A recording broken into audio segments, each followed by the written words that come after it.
O Ricardo chegou na sala. Pessoal, eu quero.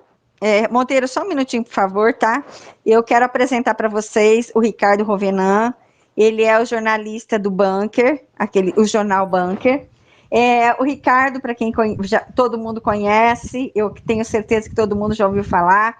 Ele é jornalista e ele que fez aquele documentário da Brasil Paralelo. Ele é o jornalista investigativo que cobriu a apuração da tentativa de assassinato do presidente Bolsonaro. Vou passar a palavra para você, Ricardo. Boa noite, seja muito bem-vindo.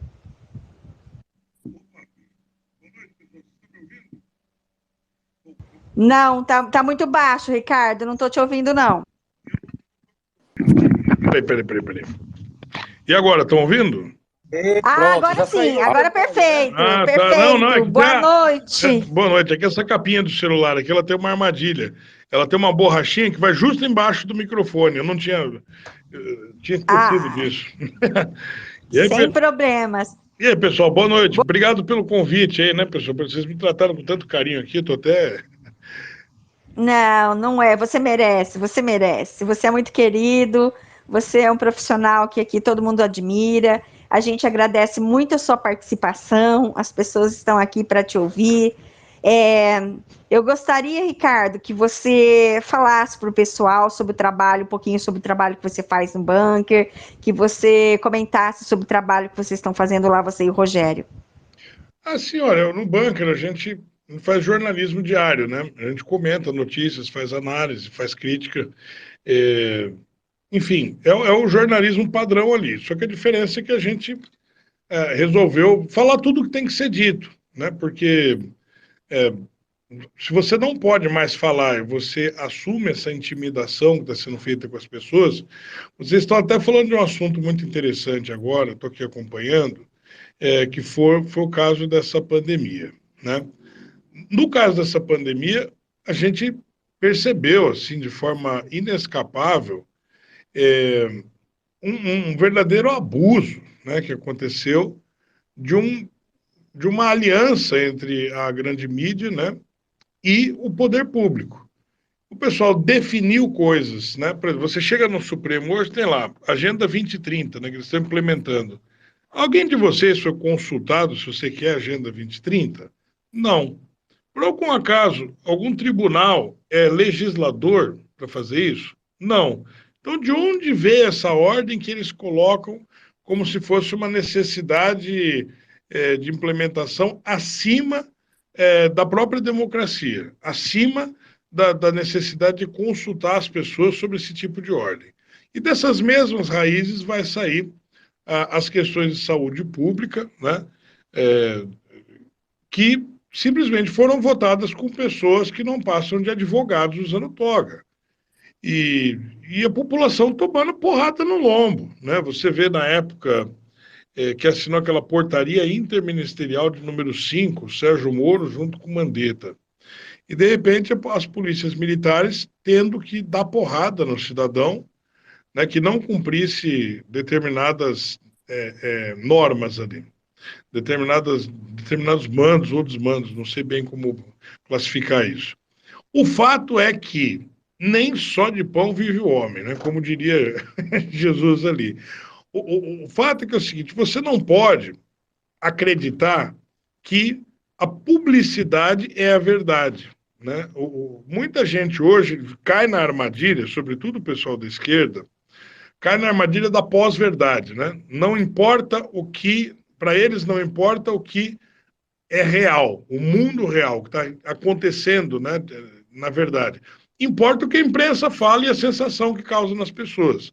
Isso que é a pós-verdade. E eles vão vivendo nessa maluquice, esquecendo que uma hora a conta chega. E esse que é o grande problema, é quando a conta chega. E é o que está acontecendo nesse exato instante. Eu vi esses dias uma chamada do Globo, onde a Renata Vasconcelos dizia assim, né? Não, está havendo uma nova onda de fake news contra o imunizante, não sei o quê. Eu falei, olha, vamos entender uma coisa.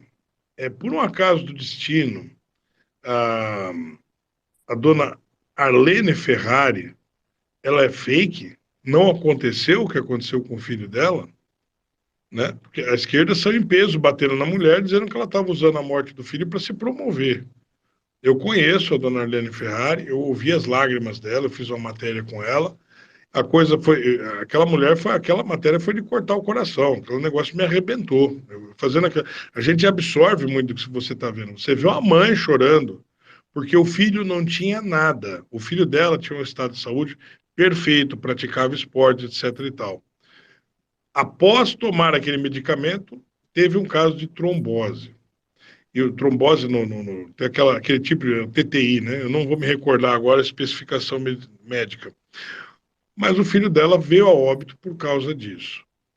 E aí, quando ela botou a boca no trombone e saiu dizendo a vacina matou o meu filho, muita gente criou coragem e saiu para falar.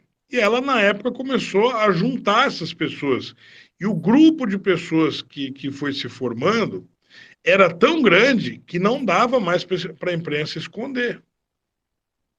Então, quando esse tipo de coisa acontece, qual é a solução que o Estado oferece? O Estado diz o seguinte, fala, olha, a gente está aqui para ganhar dinheiro, né? E como você vai ganhar dinheiro? Ah, intimida a população que não quiser tomar, intimida a população E aí vem CPI, né?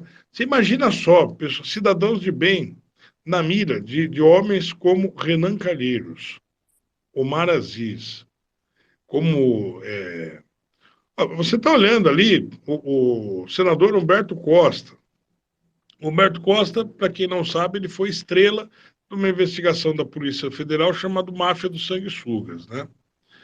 Então, depois ele foi inocentado, tudo, mas, de qualquer maneira, foi inocentado não é por ele ser inocente ou não. É porque, se eu não me engano, estou puxando de memória, me perdoem se eu errar aqui, é porque o prazo da investigação acabou não dando a conclusão, não, o negócio meio que caducou.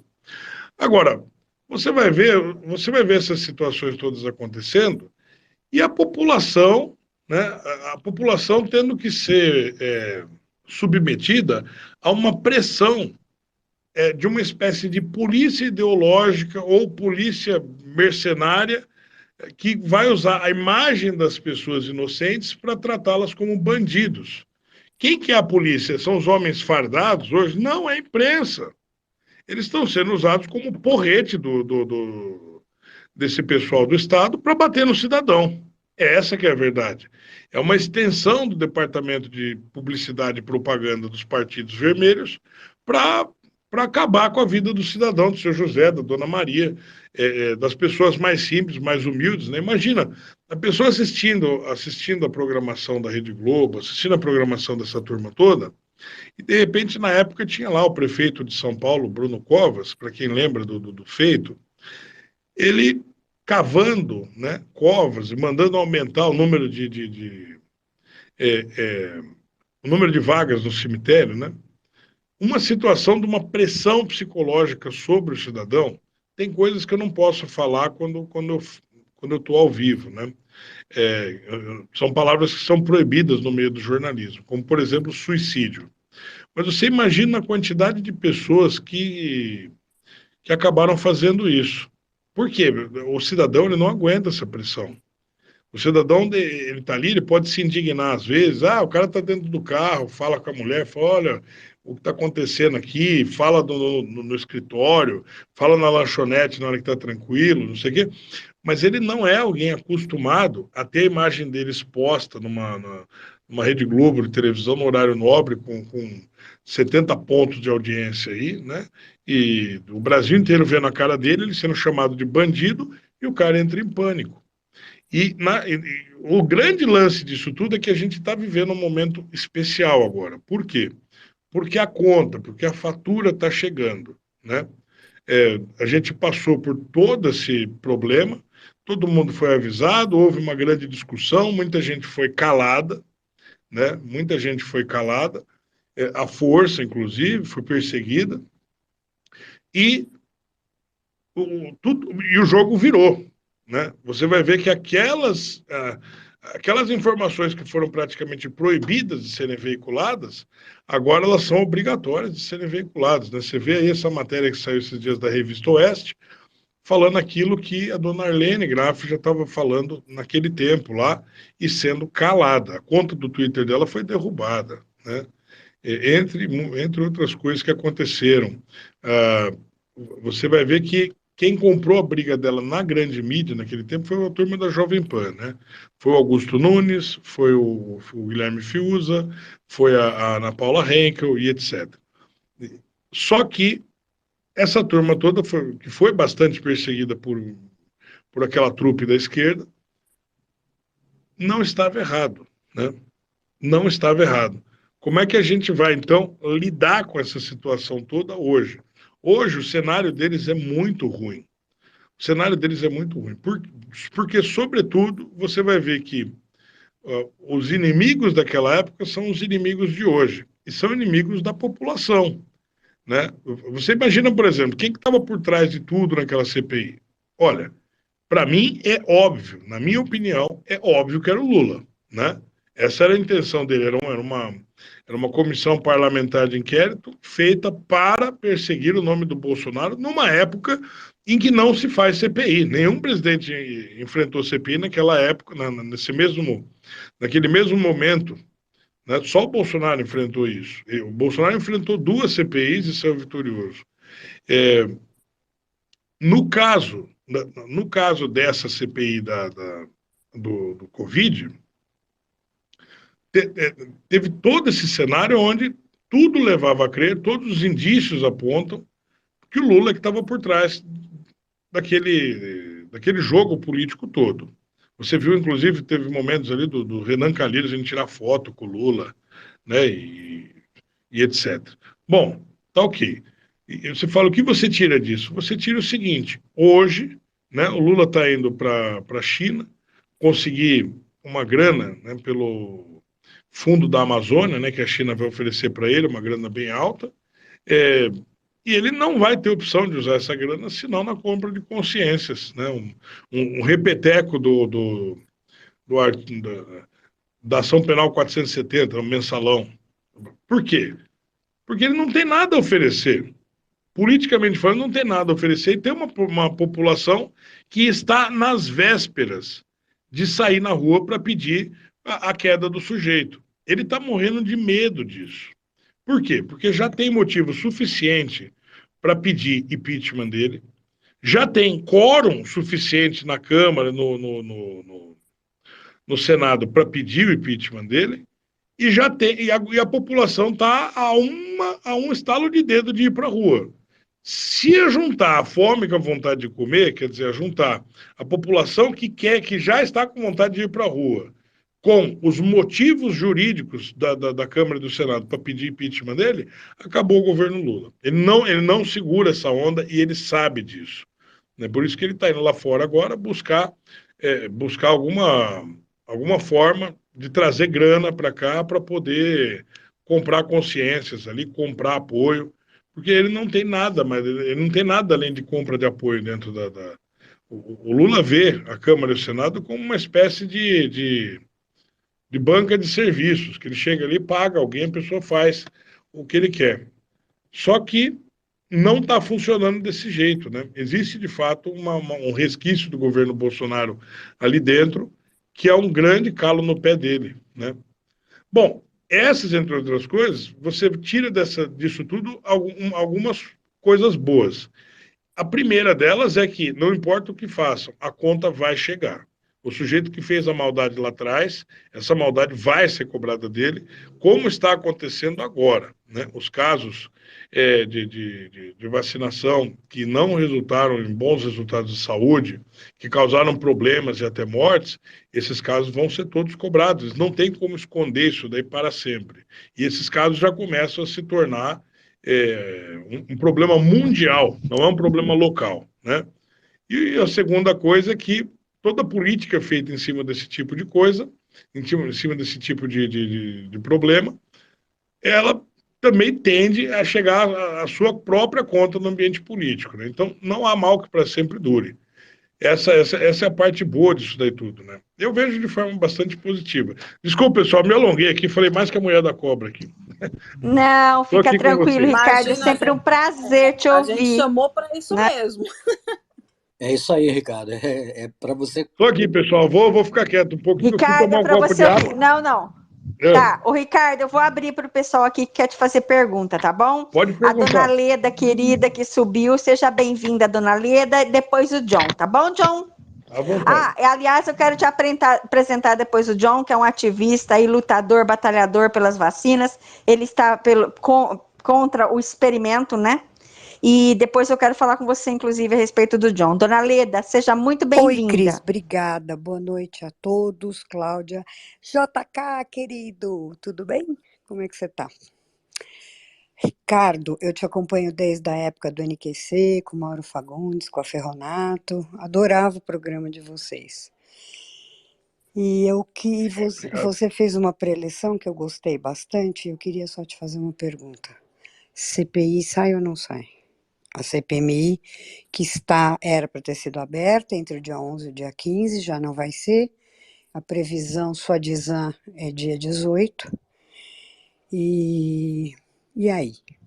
Porque assim, eu percebo que todo mundo está bem quietinho, ninguém está fazendo nada, quer dizer, não tem nenhuma movimentação do pessoal, porque o 8 de janeiro pegou fundo, né, nas pessoas, então tá todo mundo assim, bom, vamos esperar, vamos ver o que vai acontecer. E aí? Porque agora... Eu acho o seguinte, eu vou te dar uma resposta um pouco diferente, talvez, do que você espera ouvir. Eu não estou vendo essa CPI como uma tábua de salvação. Pelo contrário, né? Eu estou vendo que é o seguinte, o desespero do governo Lula está colocando ele numa faca de dois gumes, com duas armas apontadas para ele, né? A primeira arma apontada para ele chama-se economia. Os índices de desemprego estão disparando. Todos os dias você abre o jornal, você abre o noticiário e você vê. Empresa tal fechou, empresa tal faliu, tal fulano foi embora do Brasil, tal investimento saiu do país, a inflação está subindo, os índices lá da FGV, do IPCA, etc., estão galopando. É, ou seja, e aí tudo o grande é, a grande carta na manga do Lula é criticar o Roberto Campos. Falar assim, não, o Banco Central está de brincadeira e falar aquelas bobagens dele. Ou seja, ele está demonstrando uma fraqueza política, uma falta de musculatura política que, que vai custar a cabeça dele politicamente falando. Né? Ele não vai conseguir se segurar nisso daí. Por que ele não consegue se segurar? Porque cada vez que você pergunta sobre política, o pessoal da esquerda, eles falam terrorismo, 8 de janeiro, esse pessoal todo. E aí você fala, então vamos fazer uma CPI? Eles saem correndo. Não, não vamos fazer uma CPI. Você viu esses dias a discussão do Eduardo Bolsonaro e do Marcel Van Hatten e do... Eu esqueci o nome daquele senador agora, o rapaz que falou que está desafiando todo mundo lá, o Marcos Duval, né? Eles três aí brigando com o Flávio Dino, falando, então libera as imagens das câmeras e coisa e tal. Ou seja, eles já estão demonstrando que tem caroço nesse angu. E a esquerda, ela está vendo que ela não consegue sustentar a narrativa do 8 de janeiro, né? Nem a própria imprensa vai comprar essa briga, porque o pessoal está sem dinheiro. Tem uma coisa muito interessante acontecendo por trás que a gente comenta em outro momento, né, que eles também não estão recebendo a grana que eles pensaram que iam receber, a picanha deles também não veio, né? É, e, e do outro lado você tem o pessoal que está ficando desempregado. Você imagina uma massa de desempregados e toda vez que você pergunta alguma coisa para o pessoal da esquerda, para o governo Lula, eles respondem para você: terrorismo, 8 de janeiro. Não, Lula, eu estou falando do desemprego, cara. Eu preciso pagar a conta amanhã. Nós estamos em março, cara. Faz 2 meses que aconteceu o 8 de janeiro, você virou presidente. E aí, cadê a picanha, né, que você prometeu? Cadê a prosperidade que você prometeu para gente?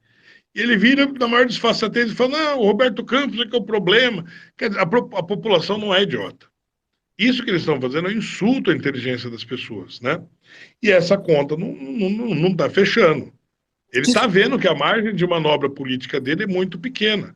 Então, para mim, é indiferente se sai a CPMI ou se não sai. E tem mais: ele brigou feio com o pessoal do agro e passou. Esta já passou a CPI a CPI do MST. E ele sabe que ele está muito ferrado nessa CPI do MST. Ele está mais ferrado na CPI do MST do que na do 8 de janeiro.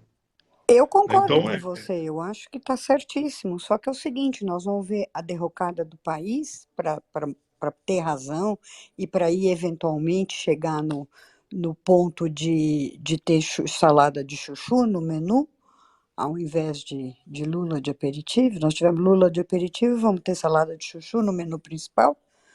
E aí? A quando? Quer então dizer, é assim, tá difícil, né? não é o que eu quero, né? Pois Eu é. tenho meu voto aberto. Eu falei, eu votei no Bolsonaro. Deu por mim, eu queria o presidente Bolsonaro. Agora, o que é quase um crime hoje, né? Você dizer que queria o Bolsonaro, o pessoal te persegue até a última gota de sangue. Mas ah, a grande verdade é que dentro das opções do menu da política, a gente está, né, a gente tá com esse jogo mesmo. Eu não vou mentir para você, não, falar a verdade aqui. Tá certo? Claro, isso está todo mundo percebendo. E, aliás, eu estou vendo, inclusive, que a coisa está se encaminhando para justamente falar entre o ruim e o péssimo, eu fico com o ruim, né? Ou seja, É que não é nem você falar que está entre o ruim e o péssimo. É que existem nódulos de mácula no governo Lula que são insuportáveis, é, né? Quando você diz, por exemplo, né, você chega ali e fala, olha, o Lula é inocente. Todo mundo sabe que o Lula não é inocente. O Lula teve a delação do Palocci, que era o ministro da Casa Civil dele, ou seja, todas as negociações do governo Lula passavam na mão do Palocci porque precisava ser publicado no Diário Oficial da União. E o Palocci confessou tudo. Ele confessou, ainda teve 78 milhões, salvo engano, bloqueados pela Justiça, né? Pela Justiça Federal. Depois você teve a situação do Paulo Okamoto, que era diretor do Instituto Lula, né? Quando a Polícia Federal chegou lá, para quem lembra, né? Aquela situação do pessoal destruindo papéis na máquina, no triturador, etc. É, o Paulo Okamoto foi o segundo que deu uma bela cacetada no Lula, né? Quando ele foi pego pela Lava Jato. E depois, por último, você tem o Marcelo Odebrecht falando tudo o que falou, e a cereja do bolo foi o Eduardo Paes, quando o Lula caiu no grampo do Eduardo Paes, o Lula jurando para os jornalistas, jurando para todo mundo que o sítio não era dele, e aí ele cai no grampo do Eduardo Paes, e o Eduardo Paes falando para ele, falando, olha Lula, o problema é que ele tem o sítio lá, que tá num lugar de pobre, os dois dando risada e confirmando que o Lula tinha a porcaria do sítio. Né? E aí não sobrou, não sobrou. Quer dizer, o Lula não tinha mais para onde correr. Agora você fala que o cara é inocente. Ah, olha, se ele é inocente, eu tenho que ser canonizado, você entendeu? Se eu usar a palavra inocente para ele, eu não sei que palavra que eu vou usar para mim. então, mas Eu não de que sei como que eu vou adianta? classificar eu não sei que palavra que eu vou usar para descrever a moral do Papa João Paulo II. Não sei. Estou perdido. Obrigada, Roverã, mas a única coisa que eu quero dizer é o seguinte, nós estamos há 8 anos, 6 anos, vendo assim uma série de desvarios e, ao invés de melhorar, só piora, né? Então, desanima, mas É assim, vamos a lutar. grande verdade é que assim, quem orientou falando, olha, o correto é fazer isso, não foi ouvido, que foi o professor Olavo. Quando o Bolsonaro começou o governo dele, o professor Olavo falou, né, abertamente, não foi nenhum segredo, né, dito aos ouvidos de ninguém. Ele falou, olha, é o seguinte, você precisa tirar os inimigos que estão dentro do seu governo, né? Eu não sei se o Bolsonaro ouviu, se ele não ouviu, não sei o que aconteceu naquele momento. Era para ter sido feita uma limpa dentro do Planalto, da esplanada. Falei, meu, não é para ficar inimigo aí dentro, nego para gravar o que você está Ô, traçando de Ricardo, era para estratégia. fazer o que o Dedeta fez, né? O que o Dedeta fez, né? Quando ele entrou agora, né? Exatamente, o sujeito que eu tenho amigos dentro da Polícia Federal. E o que eles estão dizendo para mim é o seguinte, né? Eles me confessaram aqui, falaram, ó, é o seguinte, cara, meu, tá tendo uma limpa dentro da Polícia Federal. O sujeito que postou nas redes sociais que é fã do Bolsonaro ou coisa do tipo, pode esquecer, tá fora. Acabou para ele. Você entendeu? Então, assim, Isso, O Márcio está concordando não, aqui isso embaixo, ó, porque aconteceu com é ele. bem verdade, isso mesmo. então, mas isso é o que eu estou ouvindo de fontes. Agora, O Lula ele vai correr muito menos perigo nesse sentido do que o Bolsonaro, porque ele não está falando nada e está fazendo internamente, né? O presidente Bolsonaro, a gente esperava que ele fizesse esse tipo de coisa, ele ficou ali, não, eu sou grande democrata, isso e aquilo. O que é louvável, né? No mundo ideal, mas a gente está vivendo num mundo real, com perigo real, com Foro de São Paulo real ali, né? Então, eu não condeno ele por isso, não. É difícil estar na pele dele, né? Você tomar tanta porrada, todo dia você abre o jornal, tem a imprensa te malhando o couro lá e falando que você é do mal, né? E ele tendo que tomar decisões dificílimas que afetam a vida de 213 milhões de brasileiros. Eu não vou ficar atacando pedra, não, porque eu sei que estar na pele dele não era nada fácil. Agora, que isso precisava ter sido feito, eu acho que hoje ele deve olhar para trás e se arrepender. Com Já, certeza. Com certeza. Pode falar, perdão, pastor. o JK vem aí com a espada de samurai. Fala aí. O JK, Ricardo, é o nosso samurai. Ele vai falar com você agora. John, manda ver. Não, prazer aí, Ricardo. Parabéns aí pela luta. A Lene realmente, né, eu sempre falo general ali da luta, né, tem algumas personalidades aí que durante esse tempo de trevas, né, que a gente viveu aqui no Brasil, realmente foram lá, deram a cara, de chuva, de sol, né? O Rafael que está aqui, que chegou, para quem não sabe, eu estava comentando daquela primeira fórum digital que o Brasil teve, né? Com deputados federais, vereadores, médicos, os hipócritas, vítimas, a Lene, ele que gentilmente gerou toda a estrutura para que a gente pudesse fazer a live. Mas, assim, eu queria passar que eu sempre comento, Ricardo, que a gente está vivendo um momento da humanidade, né, que é a maior guerra espiritual, né, entre a luz e as trevas. E aqui no Brasil, o Brasil, infelizmente, nesse aspecto, ele é o sonho de consumo dessa turma. Né? Quem que é a turma? Os donos do mundo. São os caras que montaram tudo isso. A gente está falando de BlackRock, está falando de Vanguard, esses caras aí, que são os chefes, né? Do Soros, Rockefeller, Bill Gates, essa turma toda aí, né? Então, assim, o monstro, ele é maior, tá?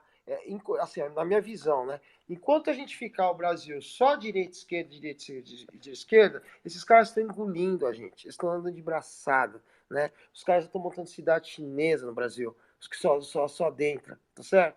Então, assim, o Brasil precisa lutar contra esse plano global. Isso não é uma questão do Brasil, né? E assim, a direita ela está anestesiada. Claro, tem várias questões, 8 de janeiro, a gente tem os capa preta, aquela coisa toda. Mas eu tenho contato, né, com ativistas do mundo todo, etc e tal, mas você vê, por exemplo, a França, né, aquelas imagens, né, da população ali enfrentando tropa de choque, né, o momento que está passando, falando com vários países, a preocupação hoje da Europa não é mais o experimento, tá? É a questão de tomada de terra que você está vendo na Holanda, na Inglaterra, são 3 mil fazendeiros, aquela coisa toda, a questão das indústrias químicas ali, né? Também do HARP, uma série de outras questões, e o principal hoje da preocupação é a spike nos alimentos, no leite e na carne.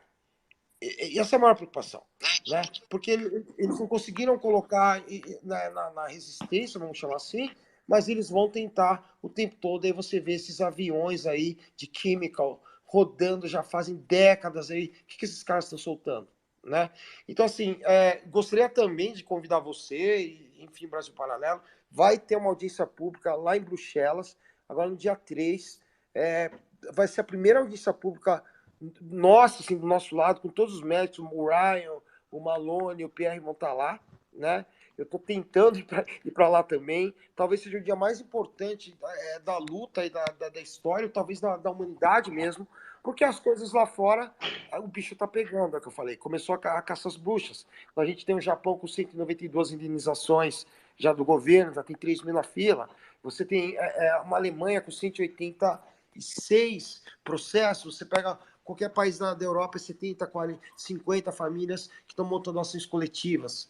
Né? Então, o mundo já começou a caça às bruxas. E o Brasil, ele está anestesiado. Né? E os caras estão nadando de braçada, cara. Assim, é impressionante. Então, quando vem a questão do Lula, aí eu vou ligar a tua fala a questão do Geraldo Alckmin, eu não enxergo uma questão ali do PT, da esquerda, etc e tal. O Alckmin, para mim, é um garotinho, tá certo? Da turminha toda ali, o que representa, etc e tal, né? Então, assim, esse plano vai ficar nesse teatro de tesoura, né, ad eterno. Só que a gente precisa primeiro diagnosticar quem são os inimigos, quem que são os caras que estão comandando tudo isso aí que está acontecendo. O que o Brasil representa? Por quê?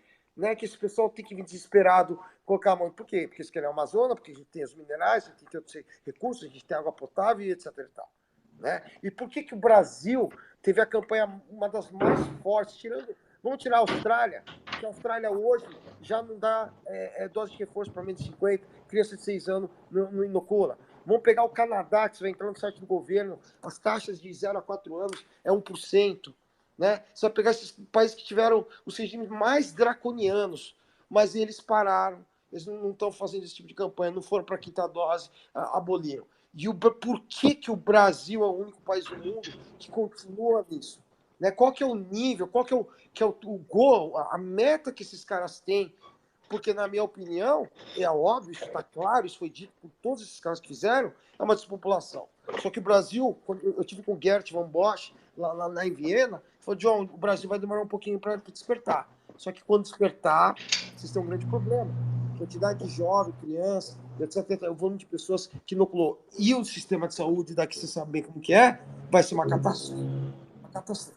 Então, assim, realmente, só para deixar finalizar minha fala, eu acho que o Brasil aqui precisa lutar contra esse plano mundial, sabe? E aqui a trincheira tem que continuar, claro, direita e esquerda, é óbvio, né? Tem que voltar para as ruas, aquela coisa toda, mas principalmente enxergar o que é essa luta e entender um pouquinho melhor que não é a árvore, tem que olhar a floresta do que está acontecendo. Tá bom? Então, over. Vou encerrar. Fala, Rafa. Obrigado aí, Ricardo. Opa, bacana. E aí, meu querido? Posso? Obrigado pela sua participação. Pode, Ricardo, por favor, pode falar. Eu vou ser breve, porque eu tenho que entrar no ar no bunker agora. Mas eu vou só falar um pouquinho do que eu penso, do que eu vejo nesse sentido. A fala do nosso amigo é muito importante. Só que eu acho que tem uma questão de perspectiva. Esses dias o pessoal veio falar para mim, ô Verão, a gente vai fazer um manifesto, isso, aquilo e tal, você apoia a gente? Eu falei, olha, eu apoio, mas não me empolga mais, tá? Não me empolga por quê? Porque a direita não tem se comportado como uma torcida organizada. E política não é isso. Política, para você conseguir ter eficácia nos seus planos, você precisa tomar reitoria de faculdade, você precisa tomar chefia de redação, você precisa tomar cargos do judiciário, você precisa ocupar uma série de postos-chave para que você possa colocar em ação os seus planos. Senão você vai a população toda semana para a rua. Vamos votar o aumento do preço do ônibus. Pronto, todo mundo para a rua. Vamos votar a vacina, todo mundo para a rua. Vamos votar. Não pode. Não pode. Você tem que ter. Você vive numa democracia representativa, não numa democracia direta. A gente já votou em gente que é para representar a gente lá. Cada vez que a gente vai para a rua, a gente está confessando que a gente tem um Congresso ineficiente. Se você precisa ir para a rua, é porque o teu deputado, porque o teu senador não está cumprindo o trabalho dele. Você não votou nele para ser amiguinho da esquerda. Você não votou nele para ele ser o grande democrata do universo. Você votou nele para ele brigar por você lá dentro. E foi justamente o comportamento que eu adotei no meu programa nesse ano. Falei, pessoal, eu não quero mais ser amigo de ninguém.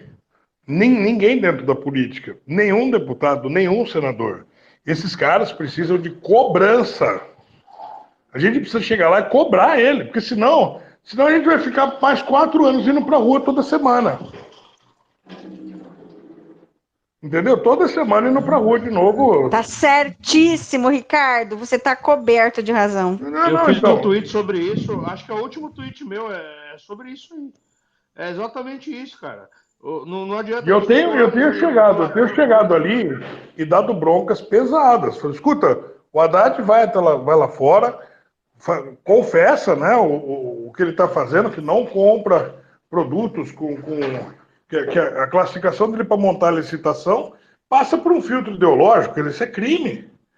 E os caras vão fazer deputag nas redes sociais, eles vão colocar a marca dele, a marca d'água, não é para colocar a marca d'água. Já tem jornalista para dar notícia. Eles não estão ali para dar notícia, eles estão ali para escrever notícia crime e mandar para o Ministério Público. Eles estão ali para convocar ministros. Ministro não é membro do poder público. Ministro é cidadão civil, é civil comum. Ele pode e deve ser convocado, ele tem que ser obrigado a ir lá dar satisfação. E se não for desse isso mesmo, jeito, ele não tem foro privilegiado. Se não for desse jeito, nós não vamos chegar absolutamente a lugar nenhum. Ô, Ricardo, é só para complementar, para você ter ideia, pactuo com o que você falou, tudo. Na época que a gente montava as audiências públicas, a luta, foram quase 2 anos, aquela coisa toda, live, manifestação, tal. Cara, sabe quantos deputados federais a gente tinha? De 517? 5. É 1%. E aí, eu sempre falava, pessoal, o Lula vai ganhar. Quando terminou o primeiro turno, eu falei, o Lula vai ganhar. E aí o pessoal, não, fica tranquilo que a gente tem um congresso forte agora. Eu falei, quê? Vocês têm certeza? Que a gente tem maioria, etc., aquela coisa toda, tal. Então, o que eu penso hoje? Essa grade nova, ela é o que você falou. Tem que cobrar os caras. A gente elegeu esses caras. A gente não elegeu o pessoal pra gente ter que ir pra rua, que eles falou, né? Eu elegi ele lá, agora vou eu pra rua de novo. Eu já não votei nele? Protestando. Gasta, faz aquelas vaquinhas, ônibus, etc e tal. Então, assim, essa geração que entrou agora, desculpa, eu não vejo. Não vejo atuar. E desculpa o que eu vou falar, eu não estou muito empolgado não, tá? Porque posso ser franco, o Flávio Dino, vou falar uma coisa que eu não gosto de falar. Eu falo isso com o coração partido. O Flávio Dino sambou na cara do Congresso dentro da CCJ. Claro. Ele dançou em cima dos caras lá. O pessoal que estava ali para inquirir ele sambou. Não, mas essa grade, Ricardo, é o que eu estou falando, ela está muito inoperante, está muito passiva, está muito omissa. Né? John, eu não quero cortar a conversa, não, mas o Ricardo precisa ir, porque ele tem que entrar no bunker ao vivo. Vai lá, Ricardo. Né? Eu vou entrar agora. Ricardo, obrigado, pessoal. Ricardo, quero te agradecer muitíssimo, meu querido, e espero que você possa voltar aqui muitas vezes para bater esse papo com a gente. Muito obrigado, Ricardo. Nossa, depois me manda o link que eu vou lá te assistir. Foi ótimo. Eu que agradeço vocês. Só uma pergunta. Muito obrigado. Esse programa está sendo gravado para eu pegar depois? Sim, eu vou te mandar. Lá na tua DM já vai estar, que eu mandei para você lá. A hora que terminar, você já pega lá, tá? Já vai estar lá, você pode... Mas eu mando para você no WhatsApp, tá bom? Obrigado, pessoal. É que eu realmente sou leigo aqui, tá? Um abração. Obrigada a você.